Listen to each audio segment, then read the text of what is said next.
Bonjour à toutes et à tous. Je suis ravie d'être avec vous aujourd'hui pour vous parler d'accessibilité. En tant que développeuse web, j'ai deux missions principales. La première, c'est résoudre des bugs et la deuxième, c'est éviter d'en créer des nouveaux. Donc j'ai eu l'occasion de devoir résoudre des bugs d'accessibilité et c'est dans l'optique de vous partager un peu ce que j'ai appris que je suis ici. Alors tout d'abord, l'accessibilité, qu'est-ce que c'est?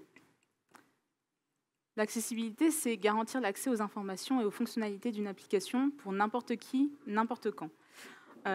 Du coup, quand on entend accessibilité, on pense souvent immédiatement aux personnes en situation de handicap, que ce soit un handicap moteur, sensoriel, cognitif. Mais ça touche aussi vraiment n'importe qui d'entre nous. L'accessibilité, c'est aussi nous quand on est dans un bus et qu'on n'a pas nos écouteurs et qu'en fait on peut pas entendre ce que notre téléphone nous dit. C'est aussi quand on est en train de cuisiner et qu'on a les mains pleines de farine et qu'on ne peut pas vraiment interagir avec notre ordi pour vérifier la recette. C'est aussi les handicaps temporaires, comme par exemple lorsqu'on se fait opérer des yeux pour guérir de notre myopie, ou qu'on se fait une tendinite et que du coup on peut plus utiliser nos appareils comme on le faisait avant. Dans ce cadre-là, l'accessibilité maintenant, c'est comment? Je vais surtout parler de l'accessibilité web. L'accessibilité web qui est définie par des guidelines définies par le W3C, qui est le World Wide Web Consortium, et qui sont réunis par 4 grands principes. Donc, c'est 4 grands principes que vous voyez là, qu'on va voir en plus en détail juste après, et qui sont réunis, qui sont définis par un niveau d'exigence qui peut être différent selon les différents critères. Donc, ça peut être un niveau d'exigence minimal, donc A, jusqu'à un niveau d'exigence plus élevé, triple A. Donc, le premier grand principe d'accessibilité, c'est le principe de perceptibilité. C'est répondre à la question, en fait, est-ce qu'on peut percevoir mon site? Dans le cadre d'une navigation plus classique, ce sera la vue, en fait. Ça peut aussi passer par l'ouïe, par exemple avec des lecteurs d'écran pour permettre à l'utilisateur de savoir quel est le contenu sur notre site. En tout cas, ce qu'il faut garantir, c'est pouvoir garantir la perceptibilité de notre site pour l'utilisateur. Le deuxième grand principe, c'est le principe d'opérabilité. Est-ce qu'on peut interagir avec mon site? Donc ça peut être avec la souris, ça peut être par le touchscreen sur les mobiles ou sur les tablettes par exemple, ou encore la navigation clavier. Quoi qu'il en soit, le principe définit qu'il faut pouvoir garantir l'opérabilité de mon site web pour les utilisateurs. Le troisième grand principe, c'est le principe de compréhensibilité, understandable. Est-ce qu'on peut comprendre mon site? Donc, ça veut dire, est-ce que le site est dans un langage qui est compréhensible par l'utilisateur? Est-ce que le site est prévisible aussi? C'est-à-dire qu'en tant que développeur, on ne va pas forcément s'amuser à mettre un bouton de validation de paiement avec une icône de croix ou de poubelle. Et le dernier principe, qui se distingue un peu des trois premiers, là où les trois premiers étaient vraiment d'un point de vue utilisateur, le quatrième se pose plus d'un point de vue application et pose la question, est-ce que mon application est compatible? Ça veut dire, est-ce que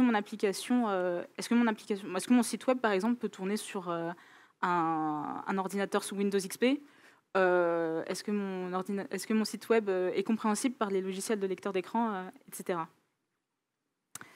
Maintenant qu'on a défini ces 4 grands principes, on peut aller explorer un site web. Donc là, ça va être un site web d'une grande association de surf qui organise une compétition accessible à toutes et à tous. Et donc là, ils ont mis le paquet. On a des planches adaptées, on a des guides visuels. Ils ont vraiment mis tout le budget. Mais du coup, ça veut dire que tout le budget y est passé. Et le site, il a été développé un peu rapidement. Enfin bon, moi, j'y vois pas trop de problème. Parce que bon, moi, je suis Alix, je suis une femme de 27 ans, relativement valide, et lorsque je navigue sur le site, ça donne ça. Donc du coup, j'arrive sur le site de l'association, je vois qu'il y a une petite description du concours. Moi, ça me va bien. Oui, l'association de surf de la région marnaise et sénoise, ça, je la connais. Donc voilà, parfait, je me renseigne un peu. Je vois qu'il y a ensuite différentes étapes à suivre pour réaliser mon inscription. Donc je regarde un peu tout ça. Parfait. Moi, je pense que ça me va bien. Donc du coup, il ne me reste plus qu'à sélectionner mon niveau de surf. Bon, je ne suis pas la meilleure surfeuse du coin, donc je vais choisir débutant. Et maintenant, il ne me reste plus qu'à créer mon compte. Du coup, je mets mon adresse mail. Je vais choisir un mot de passe, voilà, que mon gestionnaire de mots de passe m'a recommandé. Et hop, je crée mon compte. Parfait. Du coup, mon inscription s'est bien passée. Mais si j'étais pas Alix, et si à la place j'étais Erika. Donc Erika, qui est une adepte de surf, qui a des troubles de la vision et qui porte des lunettes à longueur de journée, et le soir, elle a envie un peu de se reposer les yeux. Et du coup, sa navigation, finalement, le soir, quand elle va sur le site, elle ressemble à ça. Et voilà sa navigation. Donc on peut voir que la police est en beaucoup plus grand. Et il y a peut-être quelque chose qui vous frappe ici. Et vous l'aurez peut-être vu, le texte est coupé. Et à votre avis, ici, quel est le principe touché? Est-ce que c'est le principe de perceptibilité, P? Est-ce que c'est le principe d'opérabilité, O? Est-ce que c'est le principe de compréhensibilité, understandable, U? Ou le principe de robustesse? Qui pense que c'est P? OK. Qui pense que c'est O? U? OK. R? OK. OK, on a un petit penchant vers la perceptibilité. Et c'est effectivement le critère de perceptibilité et plus précisément le critère de redimensionnement du texte qui définit que le texte doit pouvoir être redimensionné jusqu'à 200% sans perte de contenu, qui du coup est bafoué ici. Alors ce que j'ai... Pardon, je vais revenir un peu ici. La raison qui est derrière ça, parce que j'ai contacté les gens qui avaient développé ce site, bien sûr. Et en fait, la raison pour laquelle les cartes sont coupées ici, ça vient initialement d'une décision design qui était de vouloir garder en fait, l'image d'arrière-plan ici, qui a une hauteur de 200 pixels. Et on voulait éviter de la déformer en changeant l'aspect ratio ou en faisant une répétition d'image qui soit un peu disgracieuse.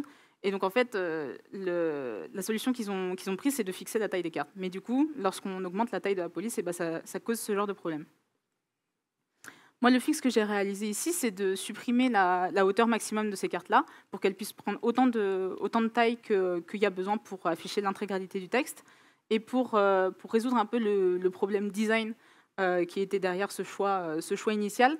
J'ai utilisé une propriété CSS background size pour permettre de zoomer sur l'image pour rendre ça un peu plus joli qu'une répétition classique.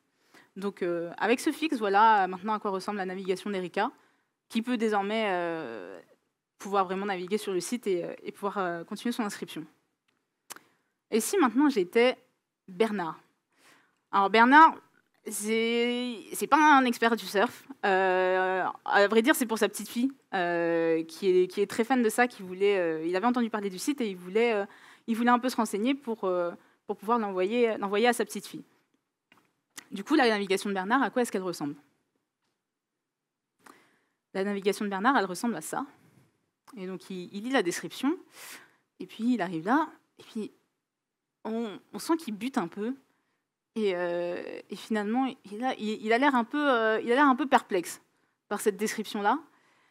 Et du coup, vous l'aurez peut-être vu, Bernard est un peu troublé par les différents acronymes qui constituent cette description. À votre avis, quel est le principe qui est touché ici? Est-ce que c'est le principe de perceptibilité, d'opérabilité, de compréhensibilité ou de robustesse? Effectivement, vous l'avez trouvé, c'est bien le principe de compréhensibilité, et plus précisément le critère des abréviations, qui définit qu'un mécanisme doit être disponible pour identifier la forme complète d'une abréviation, ce qui n'est pas le cas ici. Pour fixer ça, la solution que j'ai choisie, c'est d'ajouter un mécanisme de tooltip au survol pour que les utilisateurs puissent voir à quoi correspond l'acronyme lors de la navigation. Une fois ce fixe réalisé, voilà à quoi ressemble la navigation de Bernard. qu'il arrive, et il peut se renseigner et voir que c'est bien la compétition officielle de surf de la Fédération quiberonnaise, la COSFQ, ce qui n'était pas forcément évident. Et maintenant, il a toutes les informations nécessaires pour continuer sa navigation. Ici, maintenant, j'étais Martin. Donc, Martin, il a perdu la motricité fine de ses mains. Et du coup, toute la navigation qu'il fait sur son ordi, ça se fait au clavier. Donc, la navigation de Martin, à quoi est-ce qu'elle ressemble? Bon, Martin se renseigne un peu sur les informations au-dessus.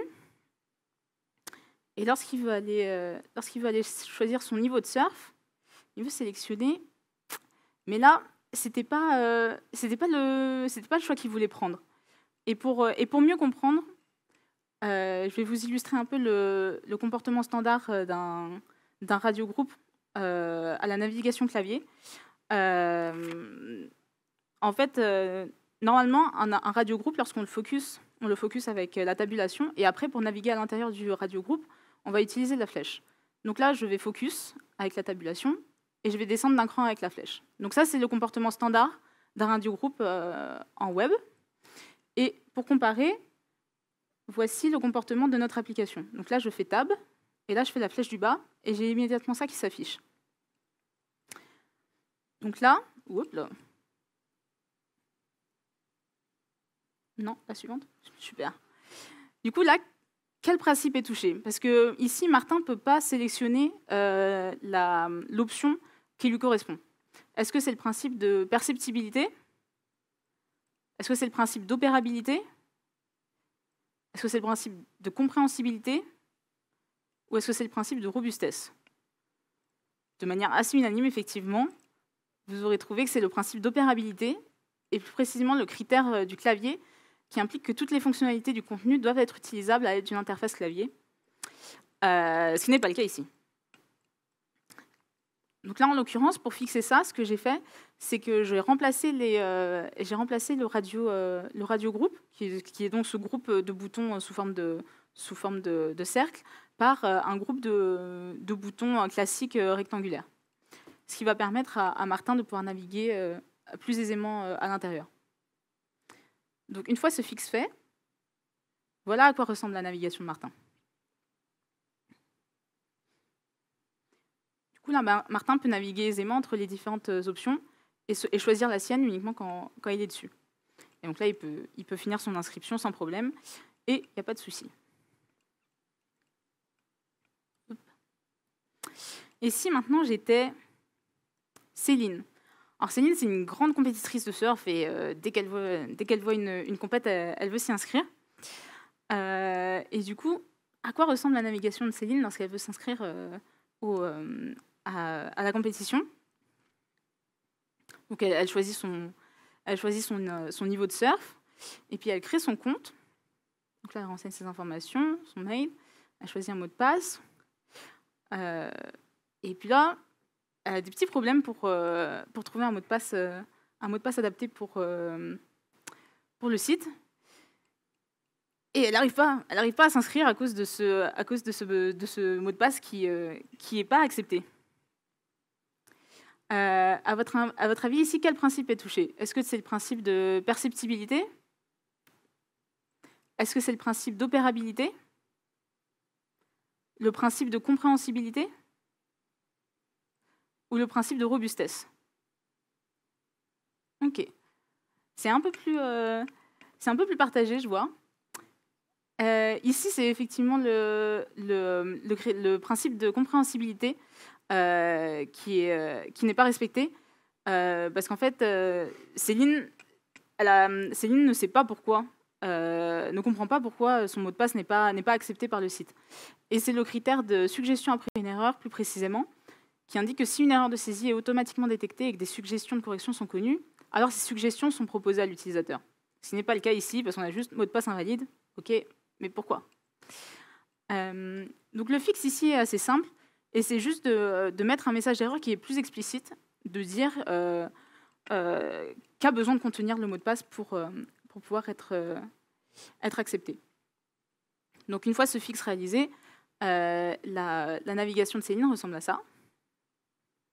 Et lorsqu'elle va vouloir renseigner un mot de passe, Là, elle a les indications qu'effectivement, il manque des caractères, il manque un chiffre, il manque une lettre majuscule, il manque un caractère spécial.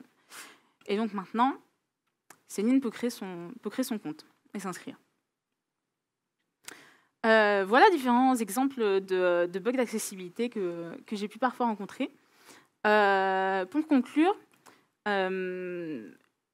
moi j'aime approcher ces problèmes d'accessibilité avec deux axes principaux.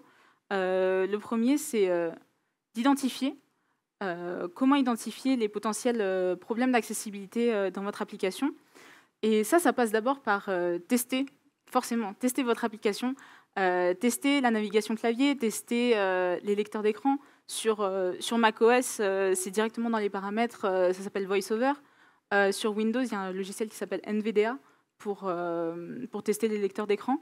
Ça passe aussi par des extensions de contrast checker sur vos navigateurs pour vérifier si le contraste est bien suffisant entre les différentes couleurs dans votre site.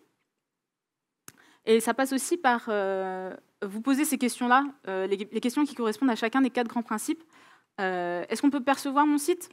Est-ce qu'on peut interagir avec mon site? Est-ce qu'on peut comprendre mon site? Et est-ce que mon site est compatible? Donc toutes ces questions vont vous permettre, vous aider à identifier des problèmes potentiels dans votre application d'accessibilité. Et une fois qu'on a identifié ça, il s'agit de fixer. Donc maintenant, pour fixer, c'est important d'impliquer les autres métiers, que ce soit design, produit. Là, en l'occurrence, sur le site exemple que j'ai montré, j'avais un peu la triple casquette de OK, je suis designer, je suis product owner, je suis développeuse. Donc j'ai pu faire des choix, notamment vous voyez sur l'exemple avec le radio groupe que j'ai changé en bouton rectangulaire. Ça, j'ai pu le faire de manière un peu unilatérale parce que j'avais un peu toutes ces casquettes. Mais comme ça implique un changement visuel, forcément, il faut que ça passe par une discussion avec les différents métiers, surtout design. Et aussi, en fait, finalement, les librairies sont vos amis. Les librairies, en fait, ce dont je me suis rendu compte, c'est que la plupart des problèmes d'accessibilité que j'ai pu rencontrer viennent surtout d'un conflit entre différents besoins.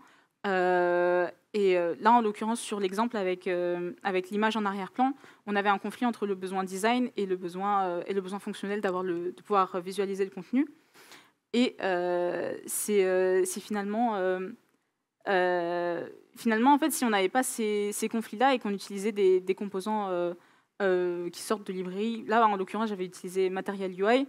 Et en fait, out of the box, il y a plein de trucs qui sont déjà pris en charge en termes de lecteur d'écran, en termes de navigation clavier. Et on a assez peu à faire, en fait, si on n'override pas avec des comportements custom ces choses-là derrière. Donc, réinventez pas la roue et revenez utiliser des composants quand vous le pouvez. Et après, lorsqu'il y a des conflits qui surgissent, là, c'est le moment d'en discuter avec le reste de votre équipe. Voilà pour moi. Et maintenant, j'avais envie de... Il reste 2 minutes. Donc, peut-être que est-ce que vous avez déjà rencontré peut-être des problèmes d'accessibilité sur vos projets? Est-ce que vous avez trouvé comment les résoudre ou pas? Et si vous ne les avez pas résolus, peut-être, est-ce que vous auriez des pistes? Je ne sais pas. Du coup, je disais, j'en rencontre régulièrement des problèmes d'accessibilité. Je mets juste un petit bémol par rapport aux librairies sur nos amis. Malheureusement, elles règlent beaucoup de choses, mais pas tout. J'ai souvent le cas, je travaille avec de l'Angular par exemple, on utilise matériel Angular. Et il y a pas mal de sujets, notamment au niveau des inputs, etc., qui sont partiellement accessibles, mais pas totalement. Donc il faut quand même faire attention et bien retester derrière. Oui, bien sûr. C'est toujours par là que ça passe, effectivement. Quoi qu'il arrive, en fait, c'est aussi comme ça que les bugs d'accessibilité surgissent. C'est qu'en fait, on se dit, OK, c'est bon, on envoie en prod. Et puis finalement, c'est après qu'on se rend compte, ah, j'ai pas géré la taille de police, j'ai pas géré la navigation clavier, etc. Donc c'est effectivement, c'est complètement vrai que ça passe finalement par le test pour vérifier que tout est bon avant d'envoyer ça. Est-ce qu'on a une autre question? Sinon, Je ne sais pas si... Une ou pas? Ok.